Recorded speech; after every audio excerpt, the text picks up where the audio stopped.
കോൺഗ്രസ് നേതൃത്വം പൂർണ്ണമായും വി.ഡി. സതീശൻ പിടിമുറുക്കിയതോടെ അതൃപ്തി പരസ്യമാക്കി മറ്റു നേതാക്കൾ രംഗത്ത്.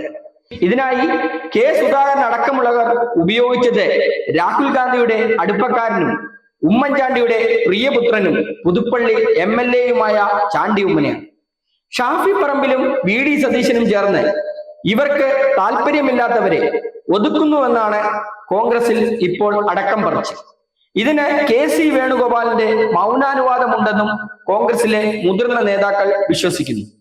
KPCC പ്രസിഡന്റ് സ്ഥാനത്ത് നിന്ന് സുധാകരനെ മാറ്റാൻ വി.ഡി. സതീശനും കൂട്ടരും നടത്തിയ ഗൂഢശ്രമം കെ. മുരളീധരനെ മുൻനിർത്തി രമേശ് ചെന്നിത്തല പൊളിച്ചടുക്കിയ കാഴ്ചയാണ് നാം കഴിഞ്ഞ ആഴ്ചകളിൽ കണ്ടത്.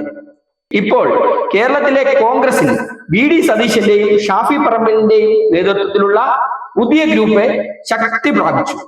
ഇതിന് തടയിടാനായി തിരുവഞ്ചൂർ രാധാകൃഷ്ണൻ, കെ. മുരളീധരൻ, രമേശ് ചെന്നിത്തല തുടങ്ങിയവരുടെ നേതൃത്വത്തിൽ ഭിന്നത മറന്ന് പഴയ AI ഗ്രൂപ്പുകൾ ഒന്നിച്ചു ചേർന്ന് പോരാടാനാണ് ഇപ്പോഴത്തെ ഇവരുടെ തീരുമാനം. വരുന്ന നിയമസഭാ തെരഞ്ഞെടുപ്പിൽ UDF അധികാരത്തിൽ വന്നാൽ മുഖ്യമന്ത്രി സ്ഥാനം ലക്ഷ്യമിട്ടാണ് ഈ നേതാക്കൾ ഗ്രൂപ്പ് പ്രവർത്തനം ഇപ്പോഴേ ശക്തമാക്കുന്നത്.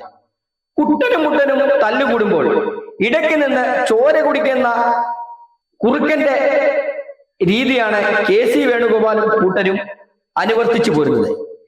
ഗ്രൂപ്പുകളുടെ പേരിൽ കേരളത്തിലെ കോൺഗ്രസ് നേതാക്കൾ അടികൂടിയാൽ AICCയുടെ സമവായം എന്ന നിലയിൽ ചുളിവിൽ വരുന്ന കേരള നിയമസഭയിൽ UDFന് അധികാരം ലഭിച്ചാൽ മുഖ്യമന്ത്രിയാകാമെന്നുള്ള മോഹവുമായാണ് വേണുഗോപാൽ നീക്കങ്ങൾ ശക്തമാക്കുന്നത്.